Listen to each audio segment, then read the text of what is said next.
Hey everyone, it's Dan Sfera. Welcome back to dansfera.com. Today I have the pleasure of interviewing CEO of Bunker Arquitectura. It's in Mexico City, Esteban Suarez. Esteban is the CEO and founder of this company, and they recently made front page Yahoo News. I'm sure other publications picked it up. But my friend, I gotta thank my friend Travis Ruiz for mentioning or pointing it out to me about Bunker and about Esteban. So thank you, Travis. I know you're watching. It's a fantastic idea, and I'm gonna let Esteban share a lot about it.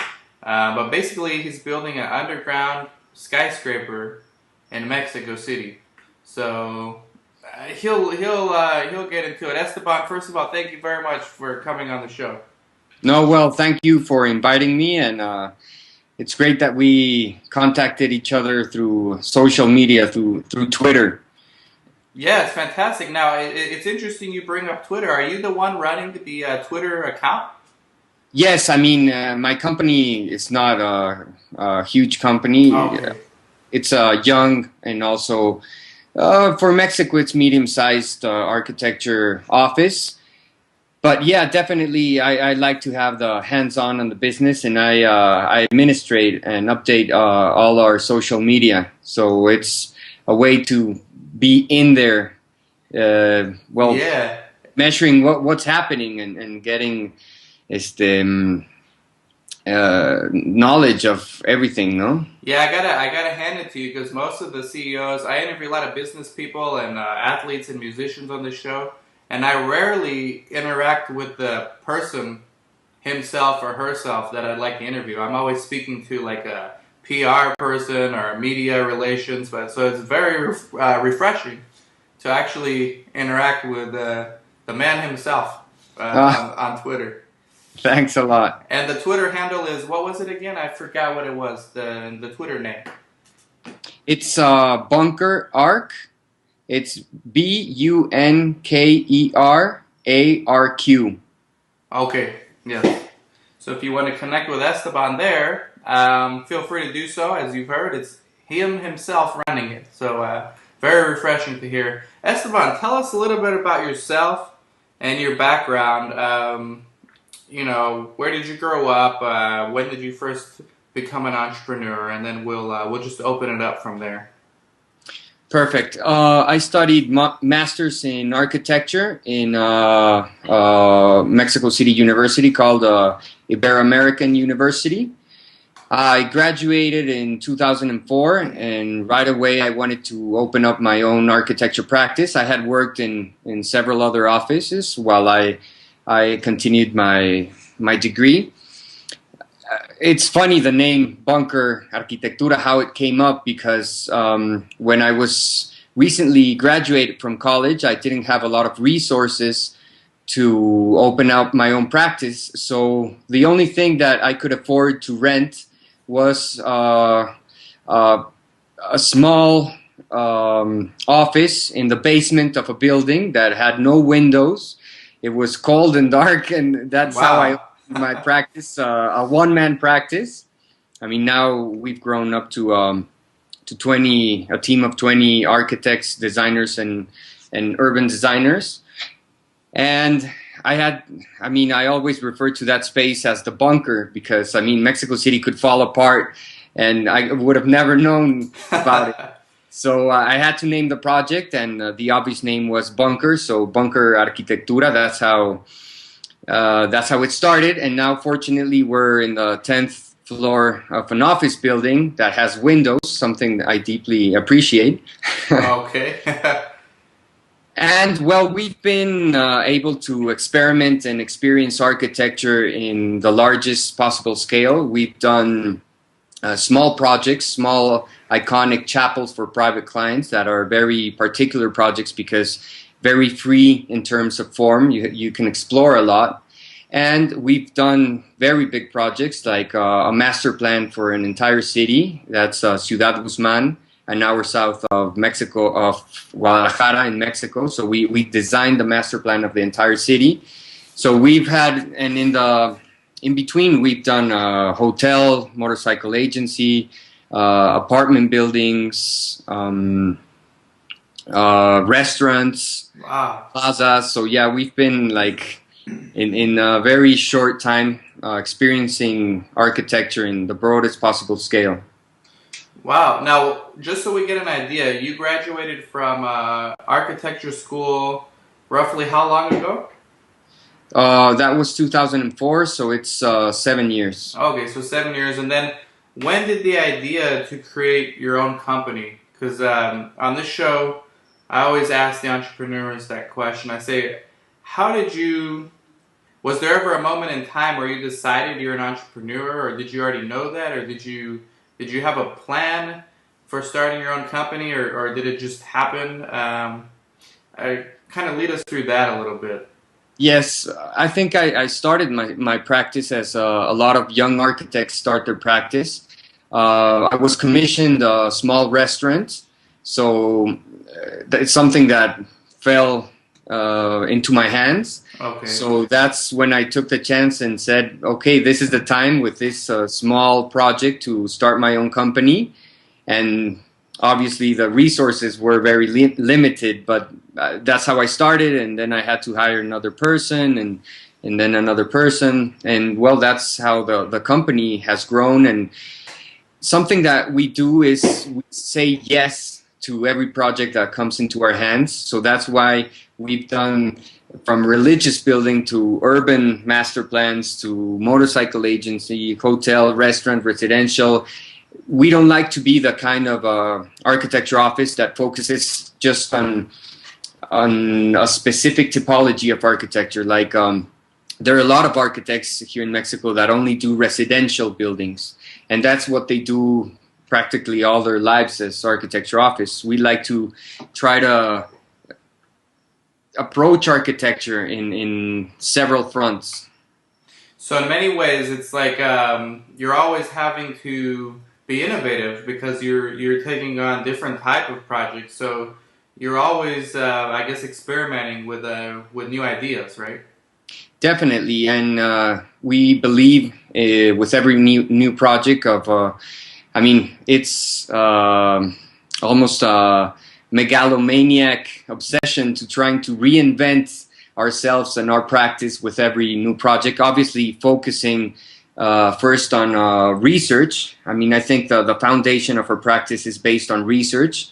We do, with every new project we tackle, we do extensive research covering like all aspects that surround each site, like all cultural, social, economical, political, environmental. So we try to gather all this information, then analyze all this information we gather, and that crossbred with our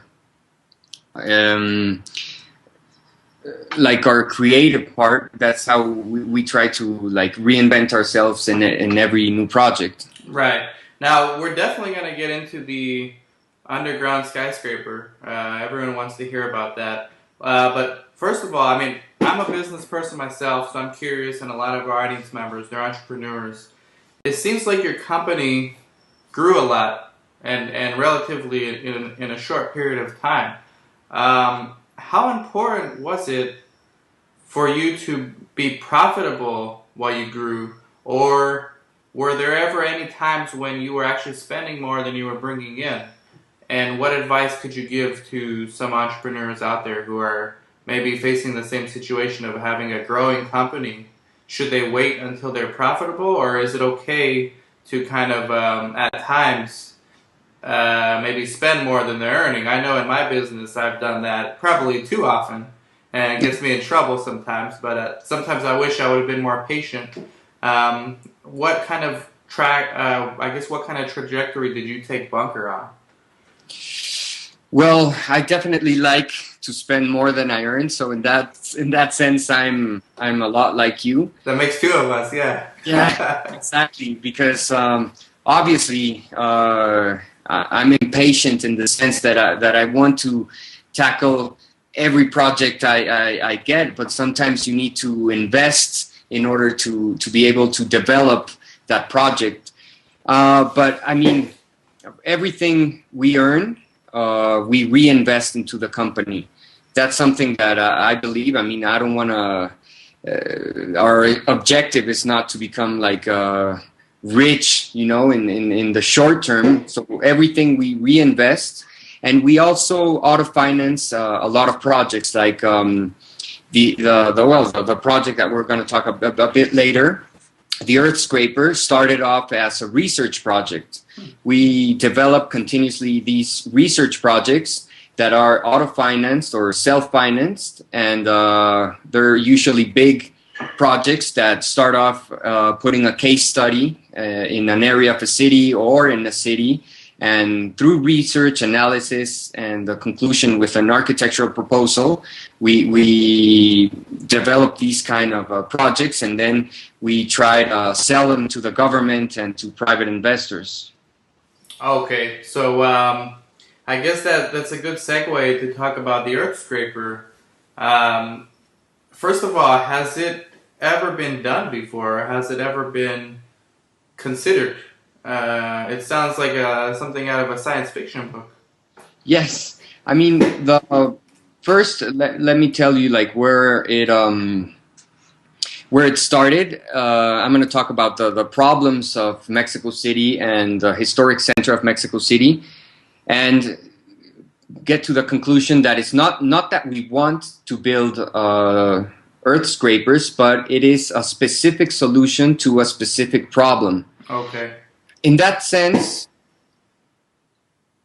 I mean, the center of Mexico City. Well, first of all, Mexico City started with an Aztec city. It was a city that was constructed on top of a lake. The first pyramids of the Aztecs were constructed on top of the lake. Then in the Spanish conquest, the Spanish built their first temples on top of the pyramids, and eventually their whole colonial city was built on top of the Aztec city. And then the modern metropole of Mexico City was built on top of the colonial building. So it's, in a sense, like a giant cake of different layers of cities of different periods in time. Okay. That is like a first background. The second background is Mexico City is the largest city in terms of the urban sprawl, one of the biggest expansion. I mean, Mexico City, the past century, has swallowed a lot of cities that were peripheral, that were satellite cities from Mexico City. Well, the urban sprawl has completely swallowed, and it's become a huge city. So this project is an effort, in a lot of efforts that are needed to try to revert the growth of the urban sprawl by re-densifying specific areas of the city, like the city center. But the city center has a huge problem, that it's completely overpopulated with historical buildings that you can't touch by law. You can't alter them in any form. And there are no empty plots to develop. So how can you re-densify a historic center that has nowhere to grow? So that was like the first problematic that we found. I mean, and as we started studying the historic center, we found that even if there were empty plots to develop, you can't grow, or you can't go in height past the height of the historic buildings. Then you can't demolish historic buildings, so you can't grow horizontally, and there are no empty plots. So where can we grow? So what happens if we can't grow up? What happens if we grow down? And instead of doing a skyscraper, we do an earth scraper. We found in the analysis of the satellite maps, the Zócalo, the main plaza, one of the largest plazas in Mexico, that's 240 by 240 meters, 240 meters wide by 240 meters in length. So we thought, what if this could be the ideal empty plot, to develop this project? And that's how we chose this site to develop. And obviously, if we're gonna grow down, the form of this inverted pyramid responds to the natural processes of excavation. So that's why it has the slope, and also to resist in a better way the lateral forces of the earth on the structure of the building. So that's how the inverted pyramid form was born. And then to give natural light to all the spaces inside the earth scraper, we created this giant void so natural sunlight could be given to all the inner spaces. But then we thought it would be an error to leave this giant void to the exterior, because then we would have no public plaza, and it's the most important plaza in Mexico. So what happens if we cover this giant void with a glass floor, so we can have a plaza and we can have the new development? I mean, it's a project that we developed in a conceptual stage. We got it like published in some sites, but suddenly CNN showed interest in our project and published it in the web and then on TV. Then CBS got it, the BBC in London. It also went on ABC Live. So suddenly it started having this huge publicity. Right. And it started getting publicized in Saudi Arabia, in China, in Japan. I don't know, like the concept of the earth scraper, a typology that it has not been very explored in architectural terms, suddenly like exploded. And also, I mean, it's a project that I mean, right now it's we're about to present it to the local authorities. I mean, it's not being built, so let me just clarify that. It's a project that right now we are presenting. And, well, in hopes that we can, I mean, go through with this project. Now, it's really interesting. Has this ever been attempted anywhere else in the world? I mean, not as deep. In Toronto, we have an example of an underground mall that covers a lot of blocks underneath the financial district, and I mean it's a huge mall and it's completely underground. So that could be one example. I mean, all the World War I and II bunkers that were developed in a lot of parts of the world. Right. But it's a typology that has not been explored, and so obviously that's something that also we're very excited about, because it's like something new that we are venturing in. Now, is it 65 stories deep? Is that correct? Yes, it's 65 stories deep. It's 300 meters deep. Wow! So it's massive. Now, since nothing like this has been done before, I mean, I guess, could there be problems that are so far unforeseen? Or have you had, I guess, scientists and look into this? And is there a limit to how deep you can go before it becomes, I guess, unsafe? Or one of the, I think, in the technical aspect, one of the biggest problems that we're encountering right now is what happens with emergency evacuation. What happens in case of a fire or an earthquake? How can you evacuate 100,000 people from your building? No, so that is something right now that we're studying. I mean, obviously, we're going to have express emergency elevators connected to an alternate power source that is completely outside of the building. So, I mean, that is one solution. Right, but I mean the same, because I was thinking of this in my head, you know, the same problems exist in tall skyscrapers. You know, like the World Trade Center is a perfect example. They had, people were jumping out the windows, you know, unfortunately, when the planes hit, because there was no way to get down. So in this case, I mean, it's the same problem, except you're going up. Yes, the thing is that, I mean, a normal person can probably go down 40 floors. But, okay. you know, a normal person cannot go up. Right. Floors. Good point. But okay. that is, I mean, I think that is the main point that we're going to need to explore. I mean, that is definitely one of the... And does the pyramid shape make it easier to climb, or would it make it steeper? Actually, it would. No, obviously you need transfer floors. Mm.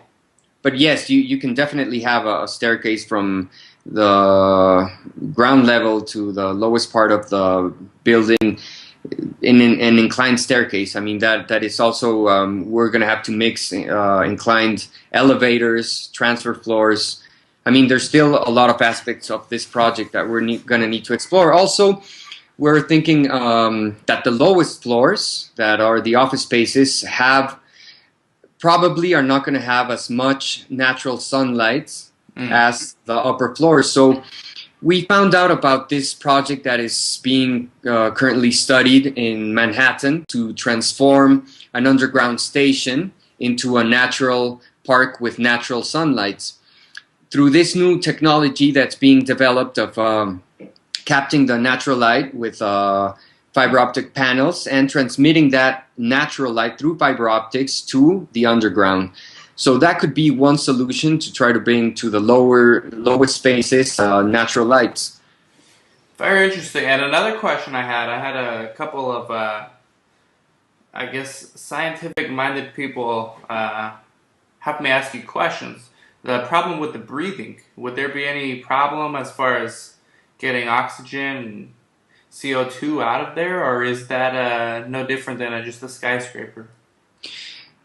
I mean, the central void of the inverted skyscraper, obviously, it would have to have a ventilation system to get that air in and out from this huge span of the glass roof. So, I mean, I don't see, and you could actually, from this void, you could open windows and contact through with this giant void. So I don't think that would be much of a problem.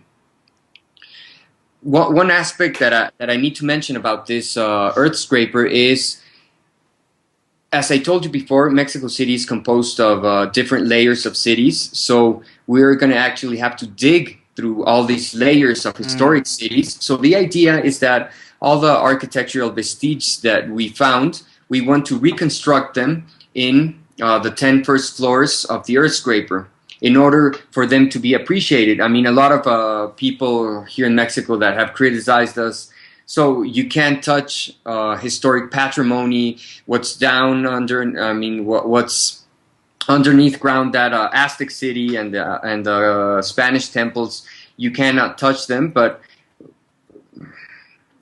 I mean, it's buried, so why not unearth it and reconstruct it so people can actually appreciate it? I mean, what use is it if it's underground? Right, right. Hit to the public. So this earth scraper is not just a matter of functionality. You're also going to bring some artistic elements in it, preserving some of the culture from Mexico City.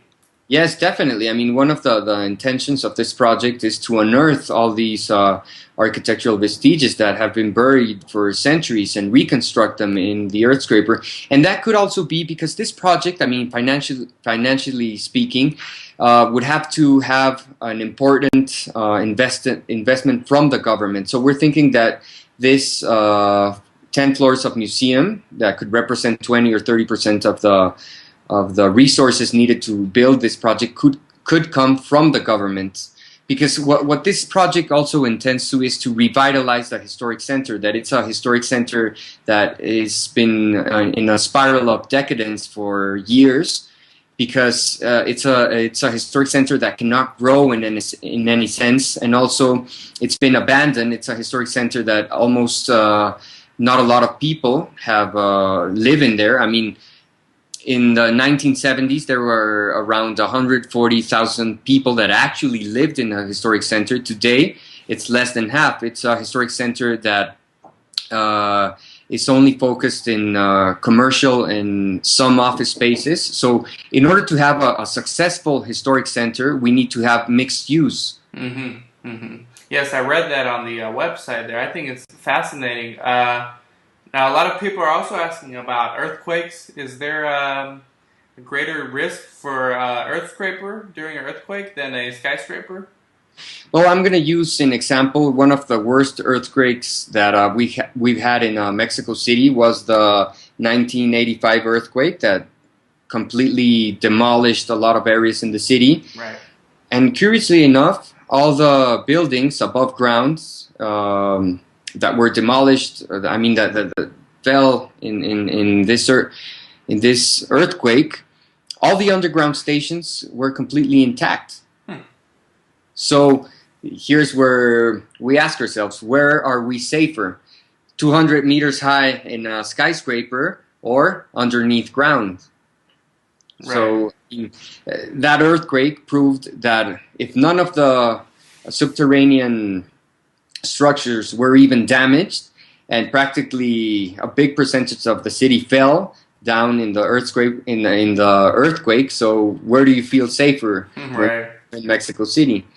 And as I was telling you, it's not that we want to build earth scrapers, but this is a specific solution to a specific problematic. I mean, if you tell me, would you do it in another part of the city? And I would say, well, if you don't have any growth restrictions, why would do an earth scraper? Build up. It's cheaper. Much cheaper, right? Significantly cheaper. Definitely. Now, as far as intellectual property, I guess I'm not familiar with the patent laws in architecture, if there even is such a thing. Because if this proves successful, would you be able to own the patent, I guess, for the method of building earth scrapers, or is that not possible? No, I don't think it's possible because, I mean, you can't patent a form of a building. You know, I mean, you can't patent typology of architecture. I mean, you obviously can patent the rights to your design of that specific building, but it's very easy to just change something in the form or in the structure, and it's a completely different building. Change the window or something. Yeah, I mean, and think if it was possible to patent a skyscraper, you know, nobody would build skyscrapers. Right. Extremely interesting. Now, do you think this can actually prove to be successful in other urban cities where maybe growth is an issue as well? Yes, definitely. I mean, I think it is a solution for, especially for protected historic centers of medieval cities in Europe or other historical cities around the world. I mean, definitely going down. If you have all these restrictions in growing vertically or horizontally or any limitation, well, you can actually go down. I mean, a smaller example of this is the Louvre Museum in Paris. I mean, they had this massive program for the museum, and they had nowhere to put it, so they went underneath the building, underneath the main plaza, and the whole museum is underground. So in that sense, they conserved the historical patrimony that's above street ground, and they did the whole museum underneath. Right, yeah, so I mean, the concept was there, just to the extreme that you guys are taking it. I mean, you guys would be going deeper than anyone else by far, right? Yes, because in the analysis and all the research, what sprung out is that we need this massive program to create a change from the inside in the historic center, and that it would be a massive change. I mean, you can't try to solve the problems of the historic center. We have an expression here in Mexico, is that dándole una manita, just trying to paint the wall, you know, with some paint or the stain in the wall. I mean, you need these, even though it seems radical or massive, I mean, you need these kind of changes to try to change the core of the historic center. Yeah, it's definitely an innovation. I mean, I would assume this would be your company's biggest project so far, right? Well, it is in terms of size, but we've done other research projects that are very interesting, that have also, well, that have not come through, but there are very interesting solutions to very interesting problems. For example, in Acapulco, we designed a huge 3 kilometer long habitable bridge that pretended to solve the problems of Acapulco, that it's a city that is completely fractured because it's composed of two cities, an old Acapulco and a new Acapulco that is connected through avenues that are completely insufficient, so it suffers of a lot of traffic. So we propose, what if we can unite the Bay of Acapulco with a huge bridge, because it's a 3 kilometer span.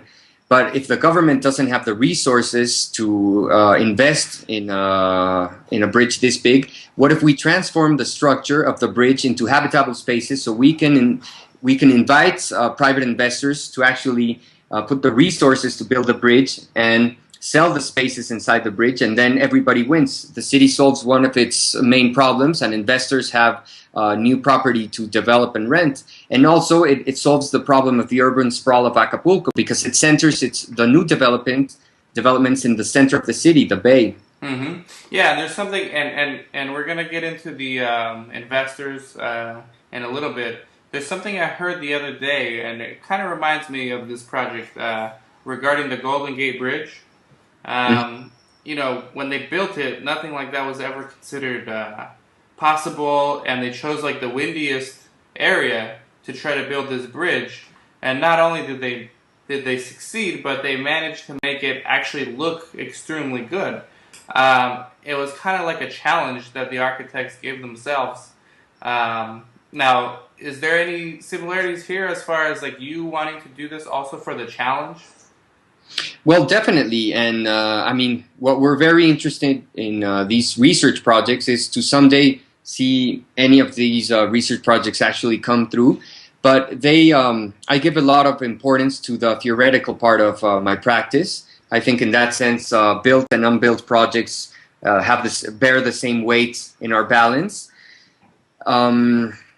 And in that sense, even if a research project does not get built, it feeds the theoretical part of our office. So, I mean, the Earth Scraper could give, if it does not come through, to publish a book specifically on just on the experience of developing projects underground and the implications it has for a city, for a historic center. So, right, it certainly will push for progress, regardless of whether it's built or not. Now, let's get to the investors. Do you have any investors lined up, or are there developers who are working with you? I mean, actually, right now we're also developing a SkyScraper here in Mexico City. It's a 230-meter tall mixed-use tower. So we would definitely, if we ever get the approval from the government and the different institutions to actually go through with the Earth Scraper, I believe that the investors that are that my client has for this other projects, it would definitely interest them, because it's a project that can transform a city. Certainly so. I'm sure that's why there's so much press surrounding this and so much buzz surrounding this project. So now, if everything goes according to plan, when do you anticipate construction would begin? Right now, it's a very sensible time in the government here in Mexico because of the 2012 presidential elections. Okay. So even if we can see a bit of light with institutions and with the government, we would definitely have to wait to see who is elected and present it to the next president, and hope that he finds interesting in trying to impulse a project of this magnitude. So, and the elections are in the summer of next year, and the president takes hold of the office at the end of the year. So it will be some time. It'll take some time, but all innovations take time. This reminds me of one of those innovations where you don't know that you need this until you don't have it anymore, kind of like a cell phone. You know, I guess when cell phones were first being talked about, most people, or the majority of people, would say, why would I want to bring a phone with me outside of the house? If I want to talk to someone, I would just wait till I get home. And now it's ridiculous to even consider not having a cell phone. So I think this is along those same lines. Definitely, and I mean the interesting part of this project is that we consider it's a success in the sense that first it has been published all around the world, and in that sense it has generated a reflection and a dialogue. People have actually thought of if this could be a viable solution. So in that sense we consider it a success because it has generated reflection. It has been published all around the world. And also, we consider it a success because now we're in talks with two different clients from other countries that they actually want to build a smaller version of our Earth Scraper for different and specific plots they have in their different countries. I mean, I can't right now give information about the projects because I had to sign some MCAs, but it's interesting because maybe this one won't go through. We don't know, but maybe we'll be actually building smaller versions of them in different countries. Yeah, no, I definitely think, regardless of whether this one goes through or not, the concept is here. You introduced it, and I think it's fantastic. I think this will be part of your legacy.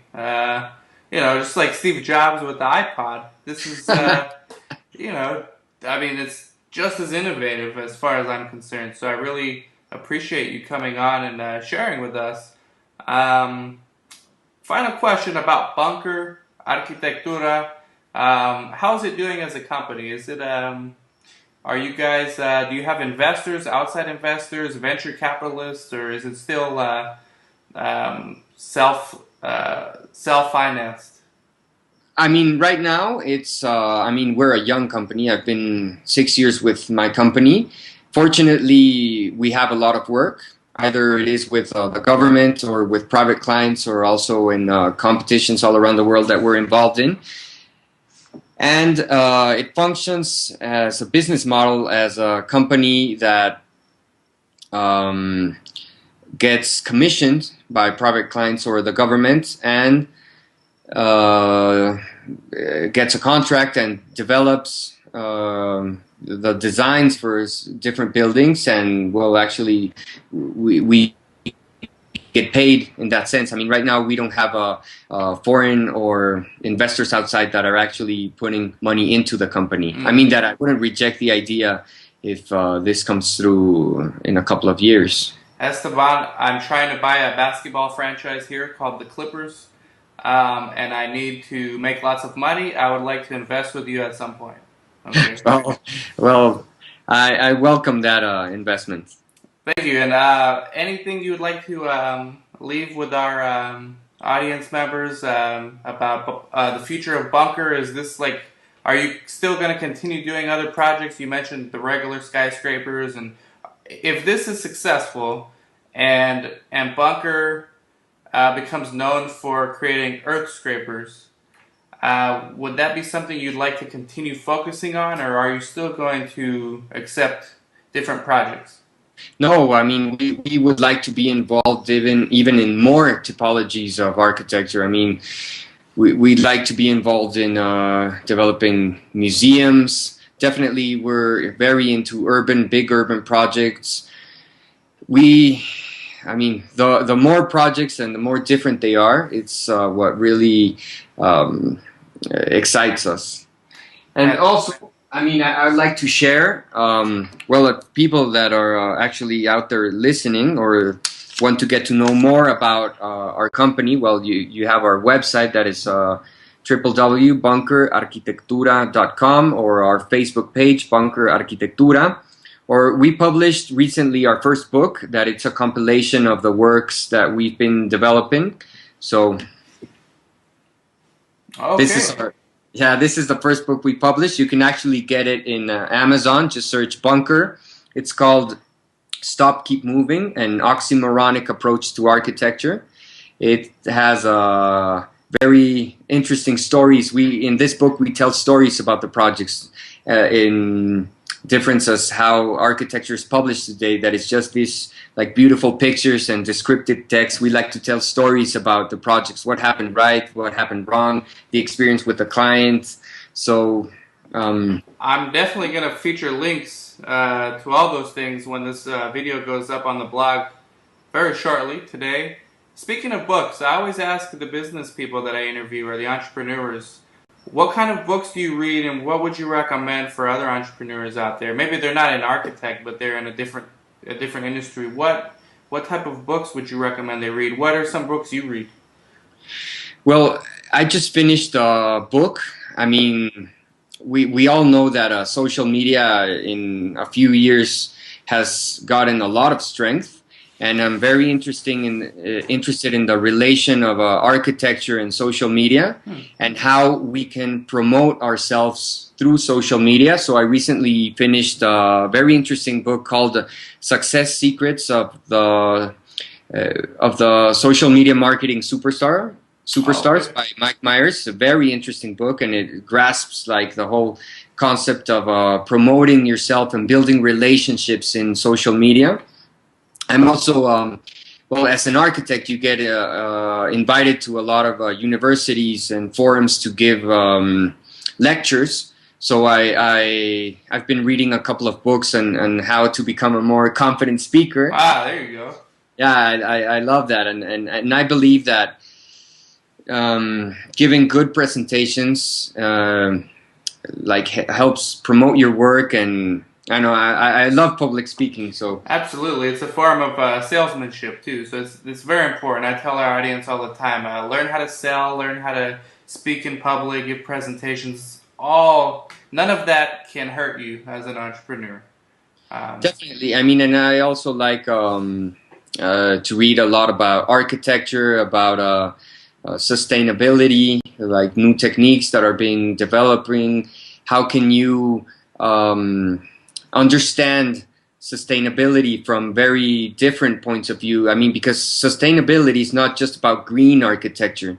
Sustainability is also about social, economical, political sustainability, cultural sustainability. I was even recently thinking about sustainability in social media. How can you be sustainable as a social media? I mean, that's a question I leave to the audience. But I mean, I'm very interested in this concept and how it grasps, well, actually almost all aspects of life, not just about being green. Right. In the sense, yeah. Yeah, and social media is definitely powerful. I use it every day. Without that, we would not be speaking today. So, Yeah. Esteban Suarez, thank you very much for your time. I think it's extremely innovative. I'm actually surprised no one's thought of this before. At least put it on paper into theory like you have done. So I applaud you for that. I think it will be part of your legacy for sure, and I wish you much success, and I wish I could be an investor at some point. Well, you're welcome, and well, thank you, Dan, for inviting me to your blog, to this talk, and well, I will be in touch and hope we can collaborate in many ways. Yes, we will. The links will be up there, and the Twitter, the Facebook. I'll actually go click like on your page because I want to keep in touch with you guys, and the links to the Amazon book and everything will be there. Esteban Suarez, CEO of Bunker Arquitectura, thank you very much, and thank you to everyone watching dansfera.com. Take care. Thank you, Dan.